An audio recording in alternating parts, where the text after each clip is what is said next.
Poetry. പോയട്രിയെയും കുറച്ച് poetic ഫോംസിനെയും ഒന്ന് പരിചയപ്പെടുത്തുക എന്നാണ് ഈ വീഡിയോ കൊണ്ട് ഉദ്ദേശിക്കുന്നത്. So what is poetry? Poetry is the interplay of words. It expresses our emotions and ideas. If we add rhythm to the words, it is a poem. വാക്കുകളുടെ പ്രവർത്തനം അഥവാ ഇടപെടലാണ് കവിത. കവിതയിലൂടെ കവി തൻ്റെ വികാരങ്ങളും ആശയങ്ങളും ഉൾപ്പെടുത്തുന്നു. തൻ്റെ വികാരങ്ങളും ആശയങ്ങളും ഉൾപ്പെടുത്താൻ കവിയെ സഹായിക്കുന്ന ഒരു ഘടകമാണ് പദങ്ങൾ. ആ പദങ്ങൾക്ക് നമ്മളൊരു താളം നൽകുകയാണെങ്കിൽ അതൊരു കവിതയായി. കൊച്ചുകുട്ടികൾക്കുള്ള നഴ്സറി റൈംസ് തൊട്ട് രാമായണം, മഹാഭാരതം പോലുള്ള ഇതിഹാസങ്ങൾ വരെ കവിതയിൽ ഉൾപ്പെടുന്നു. ഇവയെല്ലാം തന്നെ കവിതയുടെ വിഭാഗത്തിൽ ഉൾപ്പെടുന്നവയാണ്. Aristotle in his Poetics distinguishes two main genres of poetry and several sub-genres. Aristotle തൻ്റെ പോയറ്റിക്സിൽ അഥവാ കാവ്യശാസ്ത്രത്തിൽ കവിതകളെ 2 പ്രധാന വിഭാഗങ്ങളായി തിരിച്ചിട്ടുണ്ട്. 2 പ്രധാന വിഭാഗങ്ങളായിട്ട് മാത്രമല്ല, ധാരാളം ഉപവിഭാഗങ്ങളായിട്ടും മാറ്റിയിട്ടുണ്ട്. അരിസ്റ്റോട്ടിൽ വേർതിരിച്ച ആ 2 പ്രധാന വിഭാഗങ്ങളാണ് എപ്പിക് പോയട്രിയും ഡ്രമാറ്റിക് പോയട്രിയും. കവിതകൾ കൈകാര്യം ചെയ്യുന്ന വിഷയങ്ങളുടെ അടിസ്ഥാനത്തിൽ കവിതയെ നമുക്ക് 2 രീതിയിൽ തരംതിരിക്കാം. ഒന്ന് സബ്ജക്റ്റീവ് പോയട്രി, രണ്ടാമത് objective poetry. Objective poetry deals with impersonal matters and subjective poetry deals with personal matters. Personal അഥവാ വ്യക്തിപരമായിട്ടുള്ള കാര്യങ്ങളാണ് സബ്ജക്റ്റീവ് പോയട്രിയിൽ ഉൾപ്പെടുത്തിയിട്ടുള്ളത്. വ്യക്തിപരമല്ലാത്തത് അഥവാ ഇംപേഴ്സണൽ ആയിട്ടുള്ള കാര്യങ്ങളാണ് ഒബ്ജക്റ്റീവ് പോയട്രിയിൽ ഉൾപ്പെടുത്തിയിട്ടുള്ളത്. Objective poetry deals with external objects such as actions, events and things. In such poems, the poet functions as a detached observer.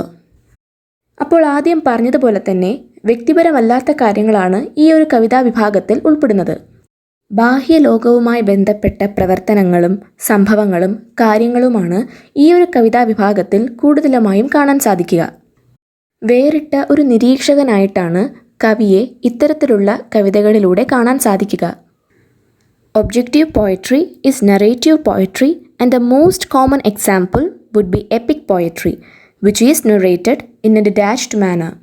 അപ്പോൾ ഒരു ആഖ്യാന രൂപത്തിലുള്ള അല്ലെങ്കിൽ കഥാരൂപത്തിലുള്ള കവിതയാണ് ഒബ്ജക്റ്റീവ് പോയട്രി. ഒബ്ജക്റ്റീവ് പോയട്രിയുടെ വിഭാഗത്തിൽ സാധാരണ കണ്ടുവരുന്ന ഒരു ഉദാഹരണമാണ് എപ്പിക് പോയട്രി അഥവാ ഇതിഹാസങ്ങൾ. Subjective poetry, on the other hand, is the expression of the poet's own experience, thoughts, and feelings, reflecting on what she or he has seen or heard. അപ്പോൾ പറഞ്ഞതുപോലെ വ്യക്തിപരമായിട്ടുള്ള കാര്യങ്ങൾ ഉൾപ്പെടുന്ന കവിതാ വിഭാഗമാണ് സബ്ജക്റ്റീവ് പോയട്രി. കവിയുടെ അനുഭവങ്ങളോ വികാരങ്ങളോ ചിന്താരീതികളുടെയോ അടിസ്ഥാനത്തിൽ എഴുതപ്പെട്ട കവിതകളാണ് സബ്ജക്റ്റീവ് പോയട്രി. കവി കണ്ട കാര്യങ്ങളോ കേട്ട കാര്യങ്ങളോ ഇത്തരത്തിലുള്ള കവിതകളിൽ ഉൾപ്പെടുത്താം. അതായത് വ്യക്തിപരമായ കാര്യങ്ങൾ, കവിതയുടെ ചിന്താഗതികൾ, കവിയുടെ വികാരങ്ങൾ, കവിയുടെ അനുഭവങ്ങൾ, താൻ കണ്ടതും കേട്ടതുമായിട്ടുള്ള കാര്യങ്ങൾ, അങ്ങനെ കവിയുടെ വ്യക്തിപരമായിട്ടുള്ള കാര്യങ്ങൾ ഉൾപ്പെടുത്താൻ പറ്റുന്ന ഒരു കവിതാ വിഭാഗമാണ് സബ്ജക്റ്റീവ് പോയട്രി. സബ്ജക്റ്റീവ് പോയട്രിയുടെ ഏറ്റവും പ്രധാനപ്പെട്ട ഒരു ഉദാഹരണമാണ് ലിറിക് പോയട്രി. അപ്പോൾ എന്താണ് പോയട്രി എന്നും പോയട്രിയുടെ പ്രധാനപ്പെട്ട വിഭാഗങ്ങളും നമ്മൾ മനസ്സിലാക്കി. ഇനി ടൈപ്സ് ഓഫ് പോയട്രി, പോയട്രിയുടെ വിവിധ തരങ്ങൾ.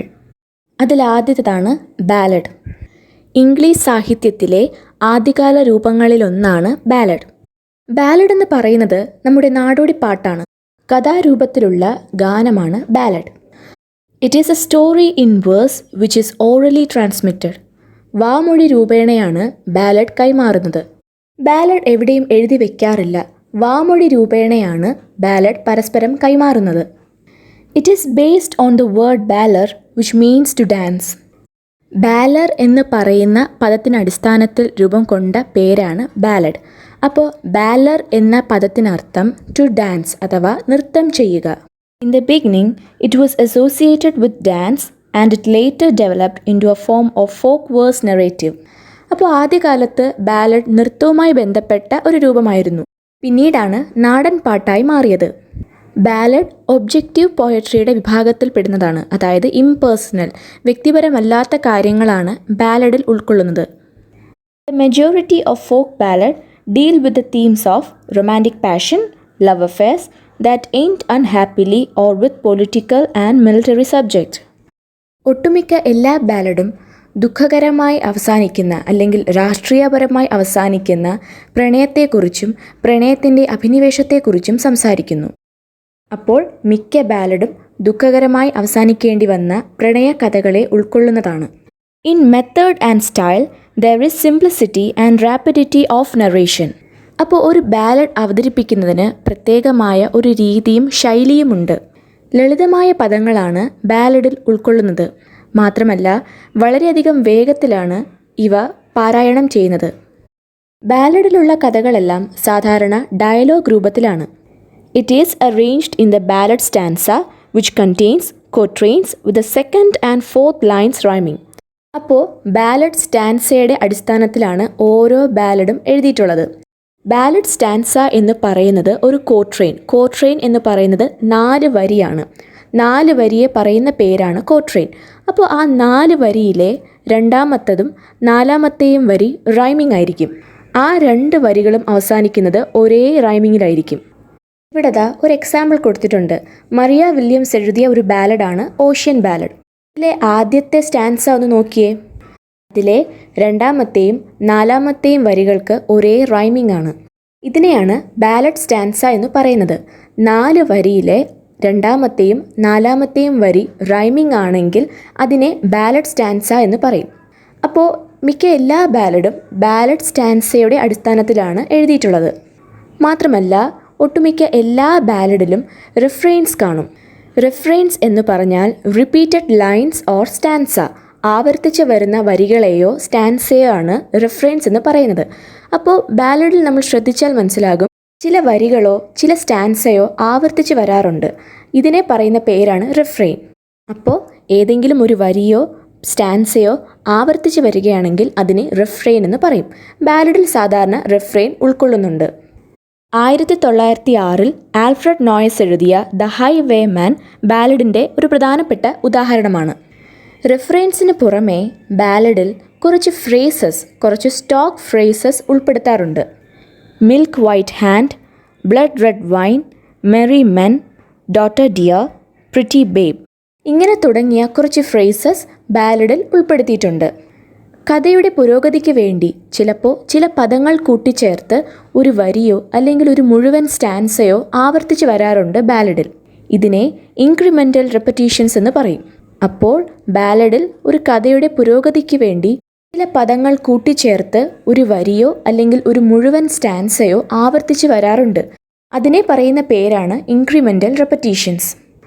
Ballads are of 2 types: traditional or authentic or folk ballad and literary ballad.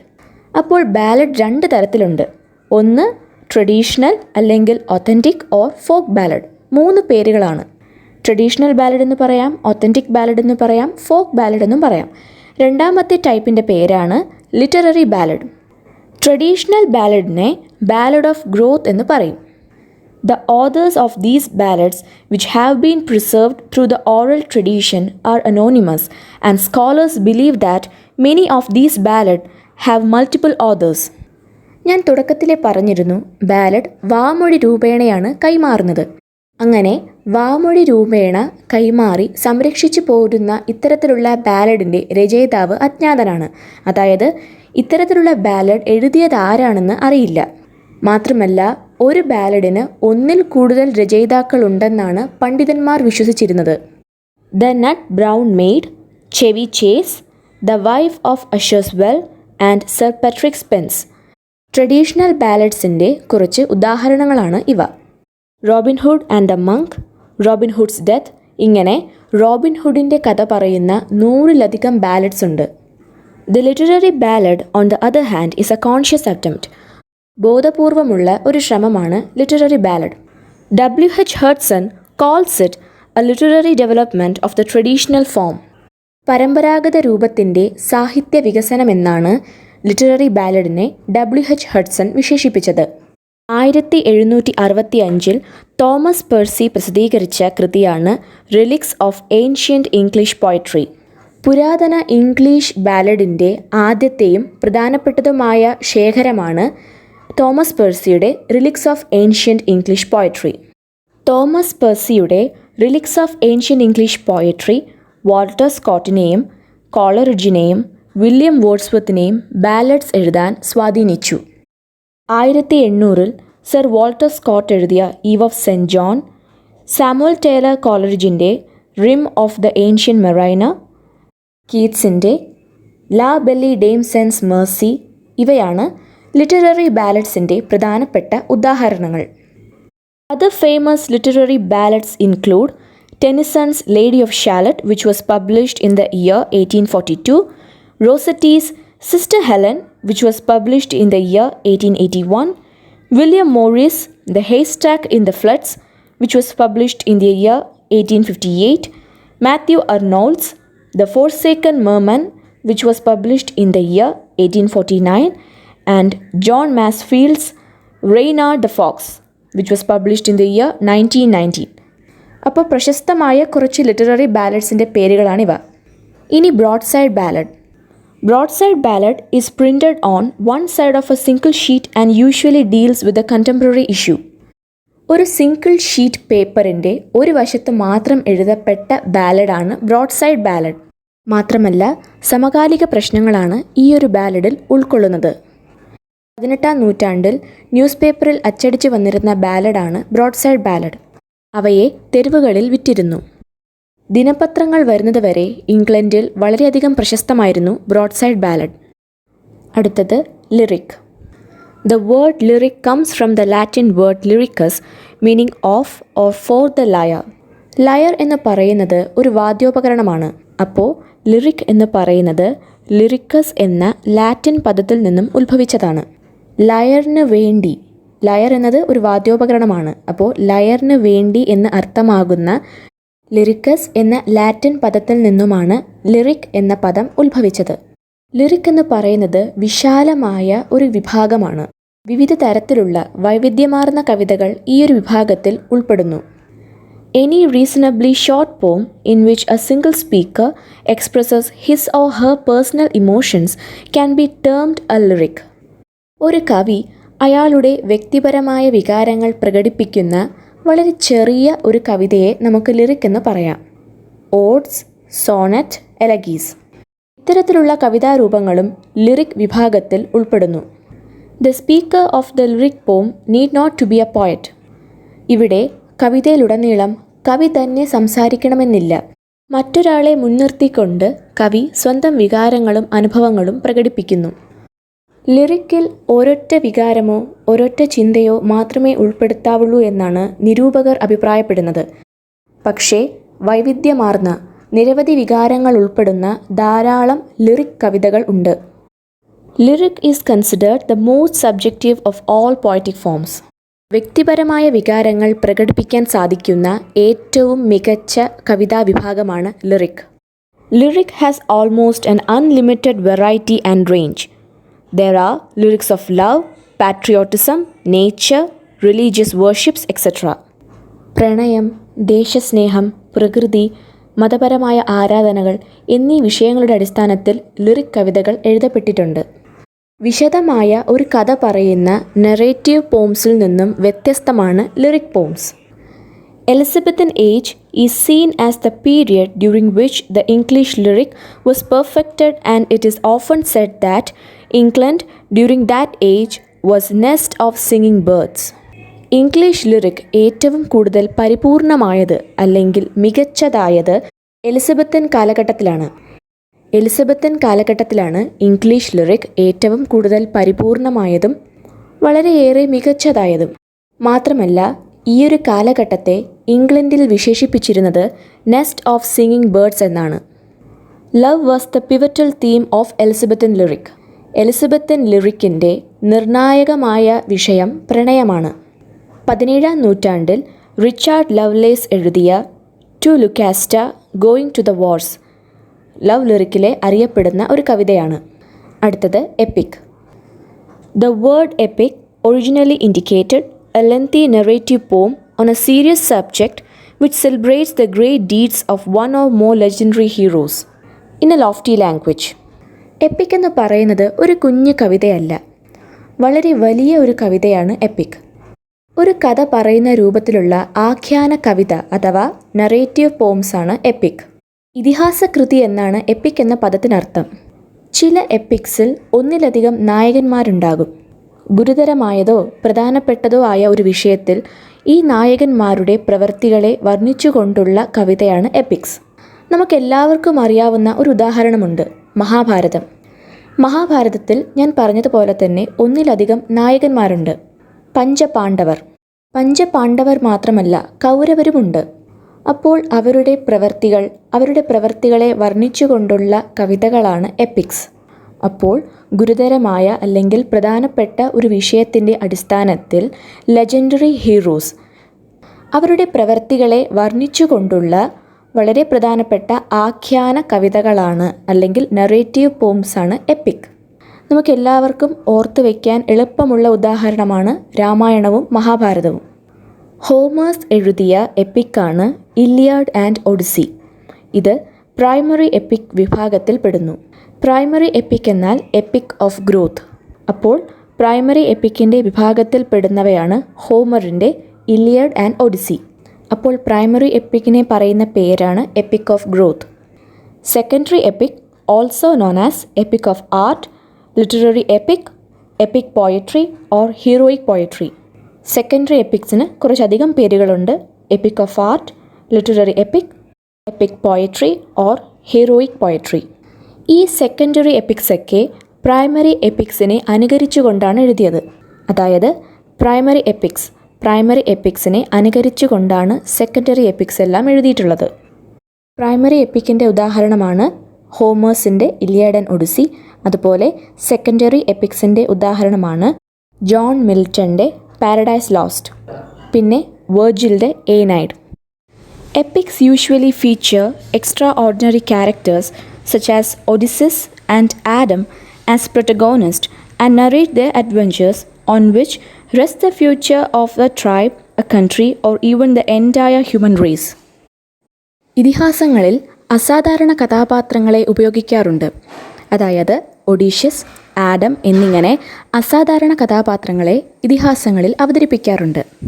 ഒരു ഗോത്രത്തിൻ്റെയോ ഒരു രാജ്യത്തിൻ്റെയോ മുഴുവൻ മനുഷ്യരാശിയുടെയോ ഭാവി അവരുടെ, അതായത് ഈ അസാധാരണ കഥാപാത്രങ്ങളുടെ സാഹസികതയിലൂടെയാണ് വിവരിക്കുന്നത്. അപ്പോൾ ഒരു രാജ്യത്തിൻ്റെയോ ഗോത്രത്തിൻ്റെയോ ഭാവി ഈ അസാധാരണ കഥാപാത്രങ്ങളുടെ സാഹസികതയിലൂടെയാണ് വിവരിക്കാറുള്ളത്. ട്രോജൻ യുദ്ധത്തിൻ്റെ പശ്ചാത്തലത്തിൽ എഴുതപ്പെട്ട ഇതിഹാസകൃതിയാണ് Iliad. Epics begin by stating the theme of the poem. അപ്പോൾ ഒരു കവിതയുടെ പ്രമേയം അല്ലെങ്കിൽ തീം പ്രസ്താവിച്ചുകൊണ്ടാണ് ഓരോ ഇതിഹാസങ്ങളും ആരംഭിക്കുന്നത്. Milton open his paradise lost with the lines of man's first disobedience and the fruit of that forbidden tree, indicating that the work deals with the original sin and the fall of man. അപ്പോൾ John Milton അദ്ദേഹത്തിൻ്റെ കൃതിയായ paradise lost ആരംഭിക്കുന്നത് തന്നെ of man's first disobedience, മനുഷ്യൻ്റെ ആദ്യത്തെ അനുസരണക്കേട് അല്ലെങ്കിൽ വിലക്കപ്പെട്ട മരത്തിലെ ഖനി. ഈ വരികൾ മനുഷ്യൻ്റെ യഥാർത്ഥ പാപത്തെയും മനുഷ്യൻ്റെ വീഴ്ചയെയും സൂചിപ്പിക്കുന്നു.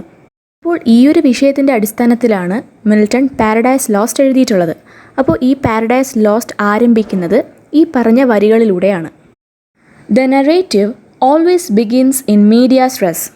മീഡിയാസ് റെസ് എന്നുകൊണ്ട് ഉദ്ദേശിക്കുന്നത് കവിത എപ്പോഴും ഒരു കഥയുടെ മധ്യഭാഗത്തിൽ നിന്ന് അല്ലെങ്കിൽ ഒരു കഥയുടെ പകുതിയിൽ വെച്ചാണ് എപ്പോഴും കവിത ആരംഭിക്കുന്നത്.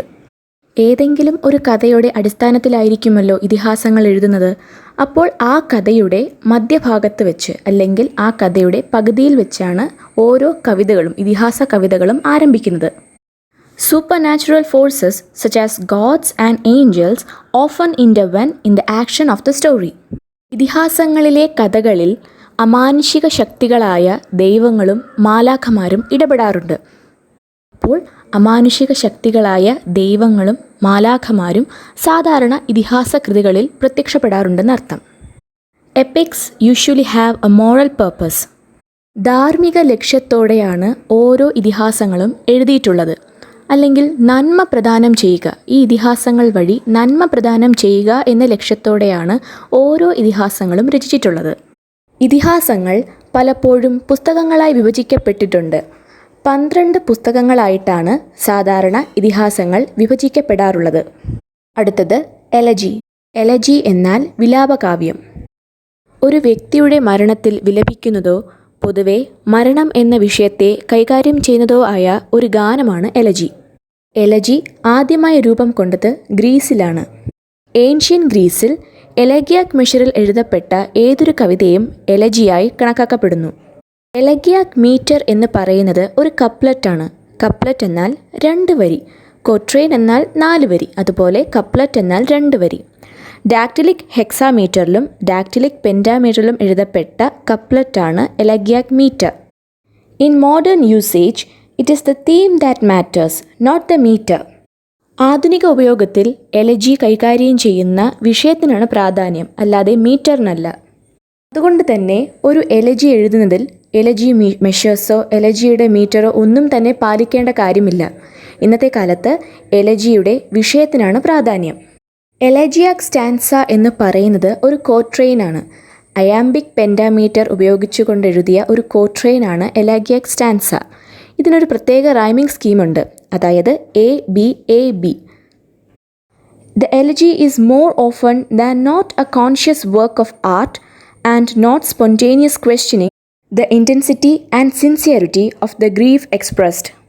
എലജി ബോധപൂർവമായ ഒരു കലാസൃഷ്ടിയല്ല. പ്രകടിപ്പിക്കുന്ന ദുഃഖത്തിൻ്റെ തീവ്രതയെയോ ആത്മാർത്ഥതയെയോ ചോദ്യം ചെയ്യുന്ന ഒരു സൃഷ്ടിയുമല്ല elegy. Some of the famous elegies in English literature are Milton's Lycidas, which was published in the year 1637, Shelley's Adonais, which was published in the year 1821, Tennyson's In Memoriam, and Arnold's Thyrsis. മിൽട്ടന്റെ സുഹൃത്തായ Edward കിങ്ങിൻ്റെ മരണത്തിൽ വിലപിച്ചുകൊണ്ടെഴുതിയ കൃതിയാണ് Lycidas. Arthur ഹാലത്തിൻ്റെ മരണത്തിൽ വിലപിച്ചുകൊണ്ട് Tennyson എഴുതിയ കൃതിയാണ് in Memoriam. Thomas grace Elegy written in a country churchyard is one of the most well-known elegies in the whole canon of literature. English സാഹിത്യ കാനോനിൽ ഏറ്റവും അറിയപ്പെടുന്ന ഒരു വിലാപകാവ്യമാണ് തോമസ് ഗ്രേയുടെ elegy written in a country churchyard. ഈ കവിതയിൽ കഥാകാരൻ വൈകുന്നേരം ഒരു പള്ളിമുറ്റത്ത് നിൽക്കുന്നു. എണ്ണമറ്റ സാധാരണ കർഷകരുടെ മരണത്തിൽ അദ്ദേഹം വിലപിക്കുന്നു. അപ്പോൾ കർഷകരുടെ മരണത്തിൽ വിലപിച്ചുകൊണ്ടെഴുതിയ ഒരു കവിതയാണ് തോമസ് ഗ്രേയുടെ elegy written in a country churchyard. മരണത്തെക്കുറിച്ചോ മരണത്തിൽ വിലപിക്കുന്നതോ മാത്രമല്ല എലജി, മറ്റ് പല വിഷയങ്ങളെയും കുറിച്ച് ചർച്ച ചെയ്യാനുള്ള ഒരു സാധ്യത കൂടിയാണ് എലജിയിലുള്ളത്. അത്തരത്തിലുള്ള ഒരു എലജിയുടെ ഉദാഹരണമാണ് ജോൺ മിൽട്ടന്റെ ലിസിഡസ്. സ്വന്തം സുഹൃത്തായ എഡ്വേർഡ് കിങ്ങിൻ്റെ മരണത്തിൽ അദ്ദേഹം വിലപിക്കുന്നു. അതുവഴി അഴിമതിക്കാരായ പുരോഹിതന്മാരെ ഈ കവിതയിലൂടെ അദ്ദേഹം എടുത്തുകാട്ടുന്നു.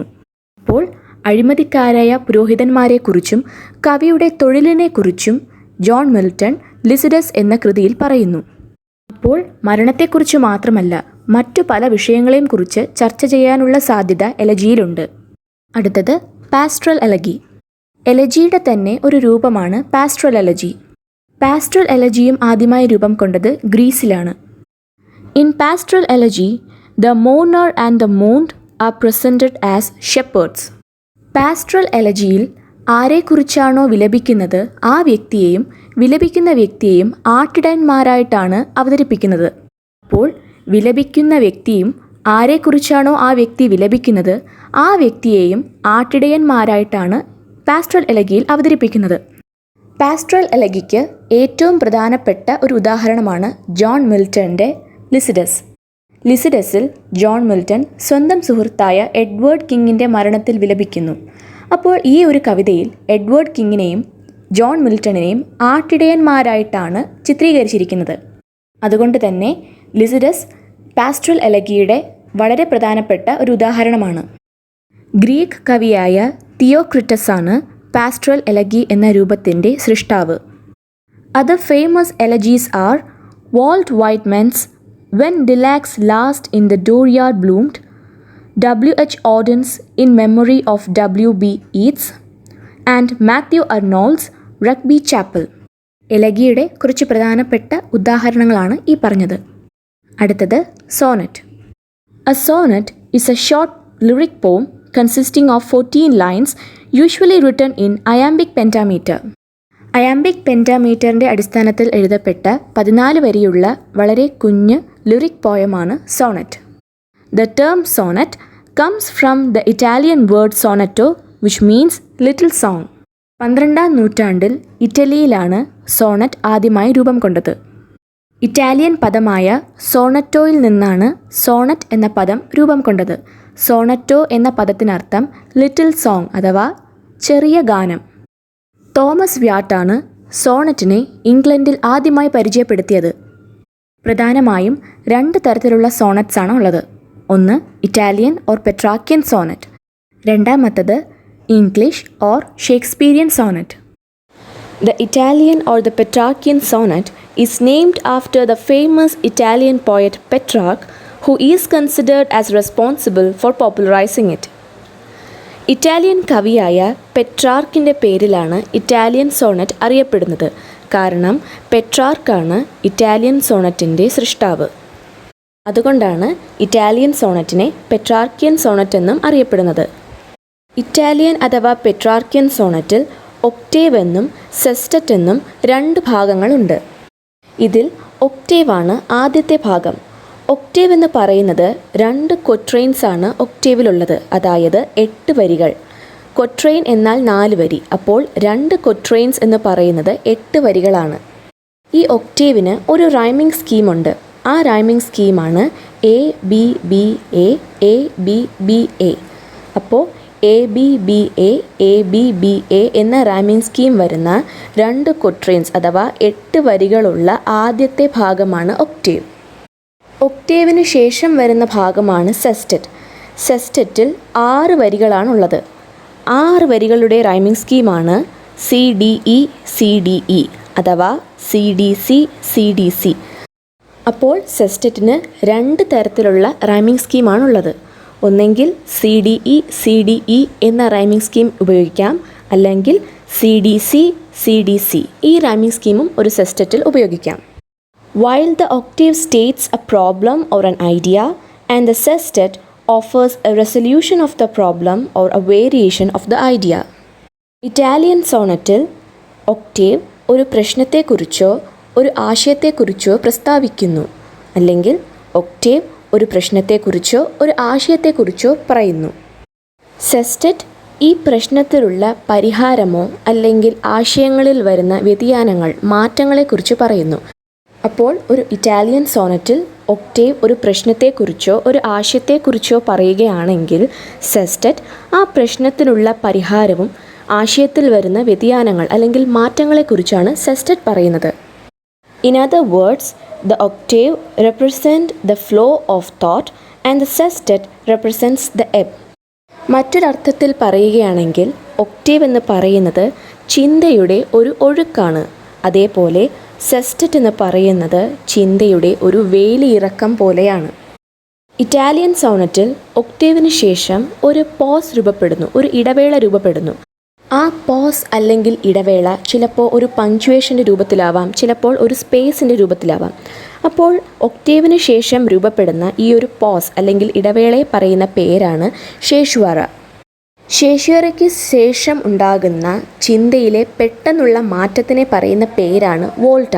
കാരണം ഒക്ടേവിൽ എന്താ പറയുക, പ്രശ്നത്തെക്കുറിച്ചോ ഒരു ആശയത്തെക്കുറിച്ചോ പറയുന്നു.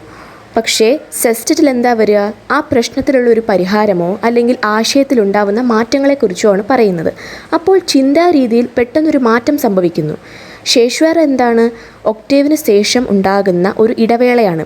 അതിനുശേഷം ഉടനെ തന്നെ സെസ്റ്ററ്റ് ആരംഭിക്കുകയാണ്. അപ്പോൾ ചിന്താരീതിക്ക് ഒരു മാറ്റം വരികയാണ്. അപ്പോൾ a sudden shift in thought after caesura is called volta. Caesura എന്ന് പറയുന്നത് തന്നെ ഒരു ഇടവേളയാണ്. ഒരു പങ്ക്ച്വേഷൻ്റെ രൂപത്തിലോ ഒരു സ്പേസിൻ്റെ രൂപത്തിലോ കാണപ്പെടുന്ന ഒരു ഇടവേളയാണ് ശേഷ്വറ. ശേഷ്വറയ്ക്ക് ശേഷം ഉടൻ തന്നെ സെസ്റ്ററ്റ് ആരംഭിക്കുന്നു. സെസ്റ്ററ്റ് എന്താണെന്ന് നമ്മൾ ആദ്യമേ പറഞ്ഞു, ചിന്താരീതിക്ക് വരുന്ന ഒരു മാറ്റം. അപ്പോൾ ശേഷ്വറയ്ക്ക് ശേഷം ഒരു ഇടവേളയ്ക്ക് ശേഷം ഉടനെ തന്നെ ഇത്രയും നേരം ചിന്തിച്ചു കൊണ്ടിരുന്ന ആ ഒരു ചിന്താരീതിക്ക് വേറൊരു മാറ്റം വരികയാണ്. അപ്പോൾ ആ ഒരു മാറ്റത്തെ പറയുന്ന പേരാണ് വോൾട്ട. ചിന്താരീതിക്കുണ്ടാവുന്ന പെട്ടെന്നുള്ള മാറ്റം, A sudden shift in thought, അതിനെയാണ് വോൾട്ട എന്ന് പറയുന്നത്. പെട്രാർക്ക് എഴുതിയ എല്ലാ സോണറ്റും അദ്ദേഹത്തിന് കൈവരിക്കാൻ സാധിക്കാത്ത അദ്ദേഹത്തിൻ്റെ പ്രണയിനിയെ അഭിസംബോധനം ചെയ്തുകൊണ്ട് എഴുതിയതാണ്. പ്രണയിനിയുടെ പേരാണ് Laura. Milton, Wordsworth, DJ Rossetti എന്നീ കവികളെല്ലാം പെട്രാർക്കിൻ്റെ ഫോം ഉപയോഗിച്ചിട്ടുണ്ട്. മിൽട്ടൻ്റെ ഓൺ ഹിസ് ബ്ലൈൻഡ്നെസ് എന്ന സോണറ്റ് പെട്രാർക്കിൻ്റെ റൈമിംഗ് സ്കീമാണ് ഉപയോഗിച്ചിട്ടുള്ളത്. മിൽട്ടൺ ഉപയോഗിച്ച rhyming scheme ABBA, ABBA, CDE, CDE. അടുത്തത് English or Shakespearean sonnet. The English or the Shakespearean sonnet was developed by the English experimenters of the form. Shakespeare's brilliant use of this sonnet gave it its second name. English പരീക്ഷണാർത്ഥികൾ വികസിപ്പിച്ചെടുത്ത സോണറ്റിൻ്റെ മറ്റൊരു രൂപമാണ് English Sonet. ഈ സോണറ്റിനെ ബുദ്ധിപരമായി ഉപയോഗിക്കുന്നത് വഴി Shakespeare English സോണറ്റിന് മറ്റൊരു പേര് നേടിക്കൊടുത്തു, അതായത് ഷേക്സ്പീരിയൻ സോണറ്റ്. ഷേക്സ്പീരിയൻ സോണറ്റിൽ 3 ക്വട്രെയിൻസ് ആണുള്ളത്, കൂടാതെ ഒരു കൺക്ലൂഡിംഗ് കപ്ലറ്റും. ക്വട്രെയിൻസ് എന്താണെന്നറിയാമല്ലോ, 4 വരികൾ. 4 വരികളെ പറയുന്ന പേരാണ് ക്വട്രെയിൻസ്. അപ്പോൾ ഷേക്സ്പീരിയൻ സോണറ്റിൽ 3 ക്വട്രെയിൻസ് ഉണ്ട്, അതായത് 12 വരികൾ. 3 ക്വട്രെയിൻസിന് പുറമെ ഒരു കൺക്ലൂഡിംഗ് കപ്ലറ്റ് ഉണ്ട്. കപ്ലറ്റ് എന്നാൽ 2 വരി. ഷേക്സ്പിയർ ഉപയോഗിച്ച റൈമിംഗ് സ്കീമാണ് AB, AB, CD, CD, EF, EF. പിന്നെ കൺക്ലൂഡിംഗ് കപ്ലറ്റിൻ്റെ റൈമിംഗ് സ്കീമാണ് GG. ഷേക്സ്പീരിയൻ സോണറ്റിൽ വോൾട്ട എപ്പോഴും കപ്ലറ്റ് ഭാഗത്തിലാണ് വരുന്നത്, അതായത് അവസാനത്തെ 2 വരിയിലാണ് ഷേക്സ്പീരിയൻ സോണറ്റിൽ സാധാരണ വോൾട്ട കാണപ്പെടാറുള്ളത്. കവിതയിലുടനീളം പ്രതിപാദിക്കുന്ന വിഷയത്തിൻ്റെ സാരാംശമാണ് അല്ലെങ്കിൽ സമ്മറിയാണ് ഈ ഒരു കൺക്ലൂഡിംഗ് കപ്ലറ്റ് വഴി ഷേക്സ്പിയർ ഉദ്ദേശിക്കുന്നത്. അപ്പോൾ പറഞ്ഞതുപോലെ വോൾട്ട ഈ കൺക്ലൂഡിംഗ് കപ്ലറ്റിലാണ് വരുന്നത്. അപ്പോൾ കവിതയിലുടനീളം പ്രതിപാദിച്ച തീം അല്ലെങ്കിൽ വിഷയത്തിൻ്റെ സമ്മറി അല്ലെങ്കിൽ സാരാംശമാണ് കൺക്ലൂഡിംഗ് കപ്ലറ്റിൽ ഷേക്സ്പിയർ ഉപയോഗിച്ചിരിക്കുന്നത്. കൺക്ലൂഡിംഗ് കപ്ലറ്റിൽ ഒന്നെങ്കിൽ ഷേക്സ്പിയർ കവിതയുടെ സാരാംശമായിരിക്കാം വിവരിച്ചിരിക്കുക, അല്ലെങ്കിൽ കവിതയുടെ ആശയത്തിന് തന്നെ ഒരു പുതിയ മുഖച്ഛായ നൽകുകയാണ് ചെയ്യുന്നത്. അപ്പോൾ കൺക്ലൂഡിംഗ് കപ്ലറ്റിൽ ഒന്നെങ്കിൽ ഷേക്സ്പിയർ കവിതയുടെ തന്നെ സാരാംശം ഉൾപ്പെടുത്തും, അല്ലെങ്കിൽ കവിതയുടെ വിഷയത്തിന് തന്നെ പുതിയൊരു മാറ്റമാണ് അദ്ദേഹം നൽകുന്നത്. Shakespeare is credited with having written 154 sonnet. Of the 154 sonnets, sonnets 1 through 126 are addressed to a young man, and the remainder, with the exception of the last 2, to a dark lady. അപ്പോൾ Shakespeare 154 sonnets എഴുതിയിട്ടുണ്ട്. ആ 154-ൽ 1 മുതൽ 126 വരെയുള്ള sonnets അദ്ദേഹം ഒരു ചെറുപ്പക്കാരനെ ഉദ്ദേശിച്ചുകൊണ്ടാണ് എഴുതിയത്. അവസാനത്തെ 2 സോണറ്റ്സ് ഒഴികെ ബാക്കിയെല്ലാം ഒരു ഡാർക്ക് ലേഡി, ഒരു ഇരുണ്ട സ്ത്രീയെ അഭിസംബോധനം ചെയ്തുകൊണ്ടാണ് ഷേക്സ്പിയർ എഴുതിയത്. Shakespeare used the sonnets to reflect on such themes as time, immortality and beauty. സമയം, അനശ്വരത, സൗന്ദര്യം എന്നീ വിഷയങ്ങൾ പ്രതിപാദിക്കുന്നതാണ് ഷേക്സ്പിയറിൻ്റെ സോണറ്റ്സ്. അടുത്തത് Spenserian sonnet. Spenserian sonnet is a variety of the Shakespearean sonnet. Spenserian sonnet എന്ന് പറയുന്നത് ഷേക്സ്പീരിയൻ സോണറ്റിൻ്റെ ഒരു വൈവിധ്യമാണ്, ഒരു വെറൈറ്റിയാണ്. In it each quatrain is linked to the other by a continuing rhyme. Spenserian സോണറ്റിൻ്റെ റൈമിംഗ് സ്കീം ശ്രദ്ധിച്ചാൽ അറിയാം, ആ റൈമിംഗ് സ്കീമിന് ഒരു കണ്ടിന്യൂഷൻ ഉണ്ട്. സ്പെൻസേറിയൻ സോണറ്റും ഷേക്സ്പീരിയൻ സോണറ്റ് പോലെ തന്നെ 3 ക്വട്രെയിൻസും ഒരു ഫൈനൽ കൺക്ലൂഡിംഗ് കപ്ലറ്റും ഉണ്ട്. അപ്പോൾ സ്പെൻസേറിയൻ സോണറ്റിലെ 3 ക്വട്രെയിൻസും തമ്മിൽ കണക്റ്റഡ് ആണ്. റൈമിംഗ് സ്കീം ശ്രദ്ധിക്കുമ്പോൾ നമുക്ക് മനസ്സിലാകും എങ്ങനെയാണ് ഈ 3 ക്വട്രെയിൻസും തമ്മിൽ കണക്റ്റഡ് ആവുന്നതെന്ന്. സ്പെൻസേറിയൻ സോണറ്റിൻ്റെ റൈമിംഗ് സ്കീമാണ് AB, AB, BC, BC, CD, CD and the final concluding couplet EE. നമ്മൾ ഇതുവരെ പറഞ്ഞ സോണറ്റ്സിലൊന്നും ഇതുപോലെ റൈമിംഗ് സ്കീം കണ്ടിന്യൂഷനായിട്ട് വന്നിട്ടില്ല. സ്പെൻസേറിയൻ സോണറ്റിൽ മാത്രമാണ് ഇങ്ങനെ റൈമിംഗ് സ്കീമിൽ ഒരു കണ്ടിന്യൂഷൻ വരുന്നത്. John Donne introduced religious and spiritual themes in his holy sonnet. അപ്പോൾ ജോൺ ഡൺ എന്ന് പറയുന്ന കവി ആത്മീയപരമായും മതപരമായുമുള്ള വിഷയങ്ങൾ അദ്ദേഹത്തിൻ്റെ ഹോളി സോണറ്റ്സിൽ ഉൾപ്പെടുത്തി. Sidney's Astrophel and Stella, then Edmund Spenser's Amority are the examples of sonnet sequence. Sonnet സീക്വൻസിൻ്റെ കുറച്ച് എക്സാമ്പിൾസാണ് ഈ പറഞ്ഞത്.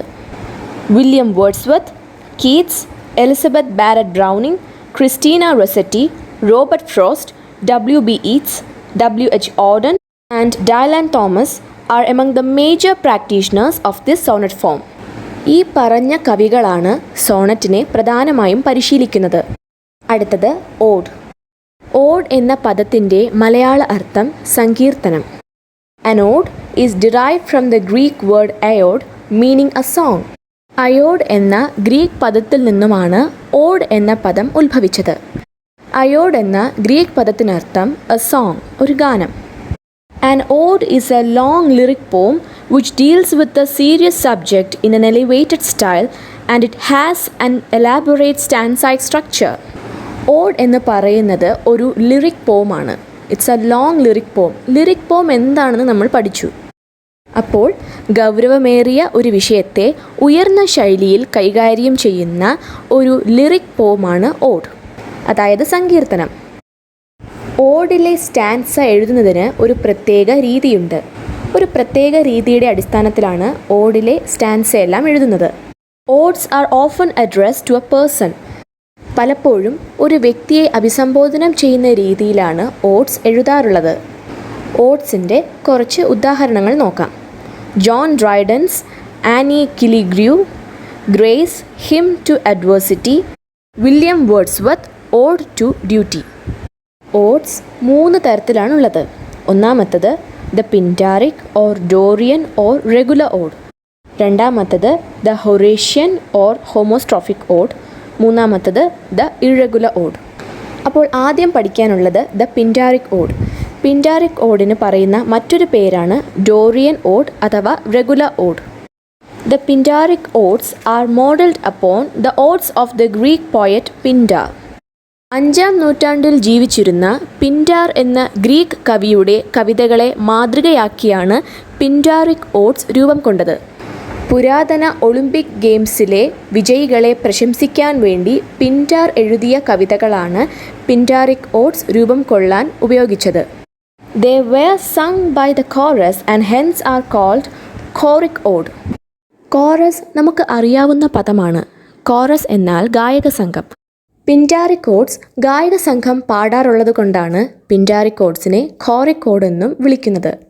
പിൻറ്റാറിക് odes are characterised by the presence of strophe, antistrophe and epode structure. Pindaric ഓഡ്സിൽ കാണാൻ സാധിക്കുന്ന കുറച്ച് ഘടനയാണ് ഇവിടെ പറഞ്ഞത്, അതായത് സ്ട്രോഫി, ആൻറ്റിസ്ട്രോഫി ആൻഡ് ഇപ്പോഡ്. ഈ 3 ഘടനകൾ പിൻറ്റാറിക് ഓഡ്സിൽ ഉൾപ്പെടുന്നു. When performed by the chorus in ancient Greece, strophe was the part during the recitation of which the dancers move from right to left. അപ്പോൾ പറഞ്ഞതുപോലെ തന്നെ പിൻറ്റാറിക് ഓഡ്സ് ഗായക സംഘം പാടാറുണ്ട്. അപ്പോൾ ഏൻഷ്യൻ ഗ്രീസിൽ ഗായക സംഘം പിൻറ്റാറിക് ഓഡ്സ് പാടാറുണ്ട്. അങ്ങനെ പാടുന്ന സമയത്ത് സ്ട്രോഫി എന്ന ഘടനയുടെ ഭാഗമെത്തുമ്പോൾ നർത്തകർ വലതുവശത്ത് നിന്നും ഇടതുവശത്തോട്ട് നീങ്ങും. അതുപോലെ തന്നെ ആൻറ്റിസ്ട്രോഫി എന്ന ഘടനയുടെ ഭാഗമെത്തുമ്പോൾ സ്ട്രോഫിയുടെ ഭാഗത്ത് അവരെങ്ങനെയാണോ നൃത്തം ചെയ്തത് അതിന് നേരെ എതിരായി, അതായത് ഇടതുവശത്ത് നിന്നും വലതുവശത്തോട്ട് നീങ്ങും. ഇപ്പോഡ് എന്ന ഘടന പാടുന്ന സമയത്ത് നർത്തകർ നിശ്ചലമായി നിൽക്കും. അപ്പോൾ സ്ട്രോഫി പാടുന്ന സമയത്ത് നർത്തകർ വലതുവശത്ത് നിന്നും ഇടതുവശത്തോട്ട് നീങ്ങും. അതുപോലെ ആൻറ്റിസ്ട്രോഫി പാടുന്ന സമയത്ത് സ്ട്രോഫി പാടിയപ്പോൾ ചെയ്ത ചുവടിന് നേരെ എതിരായി, അതായത് ഇടതുവശത്ത് നിന്നും വലതുവശത്തോട്ട് നീങ്ങും. മാത്രമല്ല ഇപ്പോഡ് ഘടന പാടുന്ന സമയത്ത് അവർ നിശ്ചലമായി നിൽക്കും, അതായത് ആ സമയത്ത് നൃത്തം ചെയ്യാറില്ല. ഈ ഒരു രീതി ഒരുപാട് തവണ പിൻറ്റാറിക് ഓഡ്സിൽ ആവർത്തിച്ചിട്ടുണ്ട്. പിൻറ്റാറിക് ഓഡ്സിൽ സ്ട്രോഫി, ആൻറ്റിസ്ട്രോഫി ഘടനയിൽ ഒരേ രീതിയിലുള്ള ഒരേ അളവിലുള്ള വരികളാണ് ഉപയോഗിക്കാറ്. അതുപോലെ തന്നെ it follows a same meter, അതായത് റിതമിക് പാറ്റേൺ. ഒരേ രീതിയിലുള്ള മീറ്ററാണ് സ്ട്രോഫി, ആൻറ്റിസ്ട്രോഫി ഘടനയിൽ ഉപയോഗിക്കാറുള്ളത്. പക്ഷേ ഇപ്പോഡ് എന്ന ഘടനയുടെ രീതി അങ്ങനെയല്ല. സ്ട്രോഫിയിൽ നിന്നും ആൻറ്റിസ്ട്രോഫിയിൽ നിന്നും വ്യത്യസ്തമായ വരികളും മീറ്ററുമാണ് ഇപ്പോഡ് സ്ട്രക്ചറിൽ ഉപയോഗിച്ചിട്ടുള്ളത്. പിൻറ്റാറിക് ഓഡ്സിൻ്റെ കുറച്ച് ഉദാഹരണങ്ങളാണ് Thomas grace the Bard, P.B. Shelley's Ode to the West Wind, Keats' Odes to the Nightingale and Odes on a Grecian Nun, Francis Thompson's the hounds of heaven.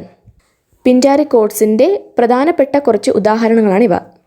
അടുത്തത് ഹൊറേഷ്യൻ ഓഡ്. ഹൊറേഷ്യൻ ഓഡിൻ്റെ മറ്റൊരു പേരാണ് ഹോമോസ്ട്രോഫിക് ഓഡ് അഥവാ Lesbian ode. Horatian ഓഡിനെ Lesbian ഓഡെന്നും homostrophic ഓഡെന്നും അറിയപ്പെടാറുണ്ട്. Roman കവിയായ ഹൊറേസിൻ്റെ കവിതകളിൽ നിന്നും അദ്ദേഹം എഴുതിയ ഓഡ്സിൽ നിന്നും രൂപം കൊണ്ട ഓഡാണ് ഹൊറേഷ്യൻ ഓഡ്.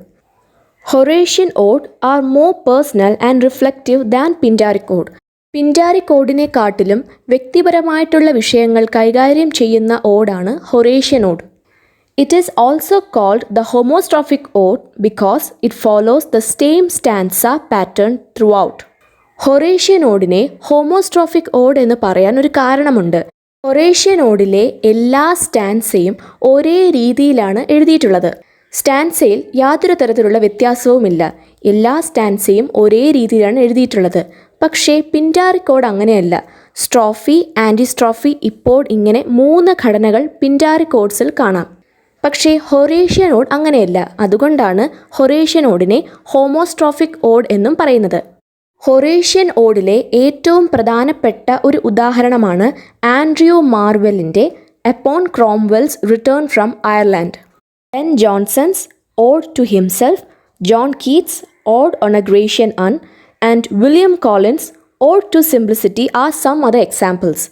അപ്പോൾ ഹൊറേഷ്യൻ ഓഡിലെ കുറച്ചധികം ഉദാഹരണങ്ങളാണ് ഈ പറഞ്ഞത്. അടുത്തത് ഇർറെഗുലർ ഓഡ്. ഇർറെഗുലർ ഓഡിലെ ഓരോ സ്റ്റാൻസയ്ക്കും പ്രത്യേക രീതിയാണ്. ഇർറെഗുലർ ഓഡിലെ ഓരോ സ്റ്റാൻസയും വ്യത്യസ്തമായ രീതിയിലാണ് എഴുതിയിട്ടുള്ളത്. അബ്രഹാം കൗലിയാണ് ഇർറെഗുലർ ഓഡിൻ്റെ സൃഷ്ടാവ്. 1656 ഇർറെഗുലർ ഓഡ് രൂപം കൊണ്ടത്. കൗലി imitated the Pindaric code in content and style but violated the rhyme scheme and stanzaic structure. പിൻറ്റാരിക് കോഡിനെ അനുകരിച്ചുകൊണ്ട് കൗലി രൂപം കൊടുത്ത ഓഡാണ് ഇർറെഗുലർ ഓഡ്. പിൻറ്റാരിക് കോഡിൻ്റെ അതേ ഉള്ളടക്കവും എഴുതുന്ന ശൈലിയുമാണ് കൗലി അനുകരിച്ചത്. പക്ഷേ പിൻറ്റാരിക് കോഡിൻ്റെ റൈം സ്കീമും സ്റ്റാൻസ ഘടനയും അദ്ദേഹം ലംഘിച്ചു. He violated the rhyme scheme and stanzaic structure. Irregular ഓഡിൻ്റെ പ്രധാനപ്പെട്ട ഒരു ഉദാഹരണമാണ് വില്യം വേർഡ്സ്വർത്ത് എഴുതിയ ode on intimations of immortality. 1807 ഈ കൃതി പ്രസിദ്ധീകരിച്ചത്. ടെനിസൺ എഴുതിയ ode on the death of the duke of Wellington. ഈ കൃതിയും ഇർറെഗുലർ ഓഡിൻ്റെ വിഭാഗത്തിൽപ്പെടുന്നു. അടുത്തത് dramatic monologue. Dramatic monologue is a poem in which a single speaker who is not a poet addresses a mute listener or audience and his or her words reveal the character of the speaker. Dramatic monologue എന്ന് പറയുന്നതും ഒരു കവിതയാണ്. ഈ കവിതയിൽ ഒരു single സ്പീക്കറേ ഉള്ളൂ, ഒരു ഏക പ്രഭാഷകൻ. കവിതയിലുടനീളം ഒരു പ്രഭാഷകൻ മാത്രമേ സംസാരിക്കുന്നുള്ളൂ. അതുകൊണ്ടാണ് മോണോലോഗ് എന്ന പദം ഉപയോഗിക്കാൻ കാരണം. കവിതയിലുടനീളമുള്ള കഥാകാരൻ അല്ലെങ്കിൽ പ്രഭാഷകൻ കവിയല്ല. അങ്ങനെ കവിയല്ലാത്ത ഏക പ്രഭാഷകൻ ഈ കവിതയിലുടനീളം നിശബ്ദനായ ഒരു കേൾവിക്കാരനെയാണ് അഭിസംബോധനം ചെയ്യുന്നത്. പ്രഭാഷകൻ സ്വന്തം വാക്കുകളിലൂടെ അദ്ദേഹത്തിൻ്റെ തന്നെ സ്വഭാവം വെളിപ്പെടുത്തുന്നു. ഈ കവിതയെ ഡ്രമാറ്റിക് എന്ന് വിളിക്കാനും ഒരു കാരണമുണ്ട്. കവിതയിലുടനീളം കവി സ്വന്തം കാഴ്ചപ്പാടുകളെക്കുറിച്ചല്ല സംസാരിക്കുന്നത്, മറ്റൊരു വ്യക്തിയുടെ കാഴ്ചപ്പാടിനെക്കുറിച്ചും അയാളുടെ വികാരങ്ങളെക്കുറിച്ചുമാണ് കവി പറയുന്നത്. മറ്റൊരു വ്യക്തിയുടെ കാഴ്ചപ്പാടും വികാരവും പറയുന്നത് കൊണ്ടാണ് ഈ ഒരു കവിതയിൽ ഡ്രമാറ്റിക് എന്ന പദം ഉപയോഗിക്കാൻ കാരണം. ഏക പ്രഭാഷകൻ ഉള്ളതുകൊണ്ടാണ് മോണോലോഗ് എന്ന പദം ഉപയോഗിക്കാൻ കാരണം. ഈ 2 കാര്യങ്ങളുടെ അടിസ്ഥാനത്തിലാണ് ഈ ഒരു കവിതയ്ക്ക് ഡ്രമാറ്റിക് മോണോലോഗ് എന്ന പേര് ലഭിച്ചത്. It is similar to the soliloquy because it lays before us the soul of the speaker with great delicacy and psychological insight. സോളിലോക്കി എന്ന പദത്തിനർത്ഥം ആത്മകഥം. ഡ്രമാറ്റിക് മോണോലോഗ് ഒരു തരത്തിൽ ആത്മകഥം പോലെയാണ്. മാനസികത ഉൾക്കാഴ്ചയോടെ പ്രഭാഷകൻ്റെ ആത്മാവിനെ വായനക്കാരൻ്റെ മുന്നിലോട്ട് വെളിപ്പെടുത്തുന്ന രീതിയിലാണ് ഡ്രമാറ്റിക് മോണോലോഗ് എഴുതിയിരിക്കുന്നത്. അതുകൊണ്ടാണ് ഡ്രമാറ്റിക് മോണോലോഗ് ഒരു തരത്തിൽ ആത്മകഥം പോലെ എന്ന് പറയാൻ കാരണം. പക്ഷേ ആത്മകഥത്തിൽ നിന്നും വ്യത്യസ്തമായി നിശബ്ദനായ ഒരു കേൾവിക്കാരൻ്റെ സാന്നിധ്യം ഈ കവിതയിലുടനീളം നമുക്ക് അനുഭവപ്പെടാം. This form is different from the other types of poems in the sense that it reveals the working of the human mind in all its variety and complexity. മറ്റ് രൂപങ്ങളിൽ നിന്നും തികച്ചും വ്യത്യസ്തമാണ് ഡ്രമാറ്റിക് മോണോലോഗ്. മനുഷ്യ മനസ്സിൻ്റെ പ്രവർത്തനത്തെ അതിൻ്റെ വൈവിധ്യത്തിലും സങ്കീർണതയിലും ഈ കവിത വെളിപ്പെടുത്തുന്നു. അതുകൊണ്ടാണ് ഈ രൂപം മറ്റു കവിതകളിൽ നിന്നും വ്യത്യസ്തമാണെന്ന് പറയാൻ കാരണം. വിക്ടോറിയൻ കവിയായ റോബർട്ട് ബ്രൗണിംഗ് ആണ് ഈ വിഭാഗത്തിൻ്റെ ഡ്രമാറ്റിക് മോണോലോഗിൻ്റെ സൃഷ്ടാവ്. In the work my last duchess, A nameless Duke proudly showing off his art collection exposes himself as the callous murderer of his late wife. My last duchess എന്ന കൃതിയിൽ പേരില്ലാത്ത ഒരു Duke തൻ്റെ കലാസമാഹാരം മുഴുവനും അഭിമാനത്തോടെ പ്രദർശിപ്പിക്കുന്നുണ്ട്. മാത്രമല്ല മരിച്ചുപോയ സ്വന്തം ഭാര്യയുടെ നിഷ്ഠൂരയായ കൊലപാതകി താനാണെന്ന് സ്വയം വെളിപ്പെടുത്തുന്നു. ആൻഡ്രിയൽ ഡെൽ സാർട്ടോ എന്ന കൃതിയിൽ ആൻഡ്രിയ ഒരു പ്രശസ്തനായ ചിത്രകാരനാണ്. ആൻഡ്രിയ തന്നെയാണ് ഈ ഒരു കൃതിയിലെ പ്രഭാഷകൻ. ലുക്രേഷ്യയാണ് ഈ ഒരു കൃതിയിലെ ശ്രോതാവ്. The mood of the speaker is heightened by the background. പ്രഭാഷകൻ്റെ മാനസികാവസ്ഥ പശ്ചാത്തലത്തിൽ വ്യക്തമാക്കുന്നുണ്ട്. The dull grey autumn represents his depressed mood. വളരെയധികം ഇരുണ്ട ശരത്കാലം, അതായത് ഓട്ടം സീസൺ, ഇരുണ്ട ശരത്കാലം അദ്ദേഹത്തിൻ്റെ ദുഃഖപൂർണമായ മാനസികാവസ്ഥയാണ് സൂചിപ്പിക്കുന്നത്. ഡ്രമാറ്റിക് മോണോലോഗിൻ്റെ മറ്റൊരു ഉദാഹരണമാണ് ഫ്രാ ലിപ്പോലിപ്പി. ഈയൊരു കൃതിയിലൂടെ ബ്രൗണിംഗ് വൈവിധ്യമാർന്ന നിരവധി കഥാപാത്രങ്ങളെ അവതരിപ്പിക്കുന്നുണ്ട്. There are artist, scholars, cheats, beggars, dukes, sinners and saints in his dramatic monologue. കലാകാരന്മാർ, പണ്ഡിതന്മാർ, ചതിയന്മാർ, ഭിക്ഷക്കാർ, സന്യാസിമാർ, പാപികൾ തുടങ്ങി നിരവധി വൈവിധ്യമാർന്ന കഥാപാത്രങ്ങളെ സ്വന്തം കൃതിയിൽ ബ്രൗണിംഗ് അവതരിപ്പിച്ചിട്ടുണ്ട്. ടെന്നിസൺ എഴുതിയ അലിസസ്, ടി.എസ്. എലിയറ്റ് എഴുതിയ love song of J. Alfred Prufrock, Ezra Pound എഴുതിയ ദ റിവർ മെർച്ചൻറ്റ്സ് വൈഫ്, ഇവയെല്ലാം ഡ്രമാറ്റിക് മോണോലോഗിൻ്റെ കുറച്ച് ഉദാഹരണങ്ങളാണ്. അടുത്തത് ഹൈക്കു. നമുക്ക് പഠിക്കാനുള്ള അവസാനത്തെ പോയറ്റിക് ഫോം കൂടിയാണ് ഹൈക്കു. ഹൈക്കു is a poetic form of 16th century of Japanese origin. 16-ാം നൂറ്റാണ്ടിൽ ജപ്പാനിലാണ് ഹൈക്കു രൂപം കൊണ്ടത്. ധ്യാനാത്മകമായ പ്രകൃതമാണ് ഹൈക്കുവിനുള്ളത്. പ്രകൃതിദത്തമായ ഒരു വസ്തുവിനെക്കുറിച്ചോ ഒരു രംഗത്തെക്കുറിച്ചോ വർഷത്തിലെ ഏതെങ്കിലും ഒരു കാലാവസ്ഥയെക്കുറിച്ചോ കവിക്കുള്ള കാഴ്ചപ്പാടാണ് ഹൈക്കുവിൽ പ്രതിഫലിക്കുന്നത്. വെറും 3 വരിയിൽ എഴുതപ്പെട്ട കവിതയാണ് ഹൈക്കു. ആ 3 വരികളിൽ കൂടി 17 സിലബിൾസാണുള്ളത്, അതായത് 17 അക്ഷരങ്ങൾ. ഈ 17 സിലബിൾസ്, ഈ 17 അക്ഷരങ്ങൾ 5, 7, 5 എന്നീ ക്രമത്തിലാണ് 3 വരികളിലായി വിതരണം ചെയ്തിട്ടുള്ളത്.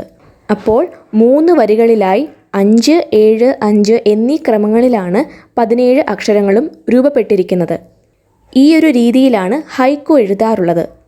ഹൈക്കു എസ്രാ പൗണ്ടിനെ പോലെ ധാരാളം എഴുത്തുകാരെ സ്വാധീനിച്ചിട്ടുണ്ട്. എസ്രാ പൗണ്ട് എഴുതിയ ഒരു ഹൈക്കു കവിതയാണ് in A station of metro.